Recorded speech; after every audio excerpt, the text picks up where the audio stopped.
જીવન જીવવા માટેનો આપણો દ્રષ્ટિકોણ હંમેશા મહત્વનો હોય છે અને આ દ્રષ્ટિકોણના આધારે જ આપણું જીવન ચાલે છે. ગામડામાંથી એક દંપતી શહેરમાં રહેવા માટે જાય અને એક એપાર્ટમેન્ટ એક બિલ્ડિંગમાં દંપતી રહે છે. રોજ સવારે પેલા બેન ઊભા થઈ જાય, ઘરના કામકાજ કરે અને સ્લાઇડર બારીમાંથી જુએ તો સામે બીજા એક બિલ્ડિંગમાં સામે કપડાં સૂકવેલા હોય. આ બેન એમના પતિને કહે કે કાં તો પેલા બેન સારું ડિટર્જન્ટ નથી વાપરતા, પાવડર નથી વાપરતા અને કાં તો એમની કામવાળી એમના કપડાં સારી રીતે ધોતી નથી. આવું 4-5 દિવસ ચાલે છે.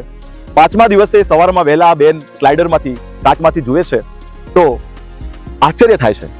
એ પેલા એમના મિસ્ટરને બૂમ પાડે છે કે સાંભળો છો, જુઓ ને આજે તો પેલા બેનના કપડાં કેટલા ચમકે છે, કાં તો એમને ડિટર્જન્ટ બદલી નાખ્યો છે અને કાં તો એમને કામવાળી બેન બદલી નાખી છે. એમના મિસ્ટર કહે છે કે આજે હું થોડાક જલ્દી ઉઠી ગયો હતો, થોડોક વહેલો ઉઠી ગયો હતો, એટલે સવારે ઉઠી મેં આપણી સ્લાઇડરો, આપણા કાચ આજુબાજુથી આગળ પાછળથી સાફ કર્યા છે.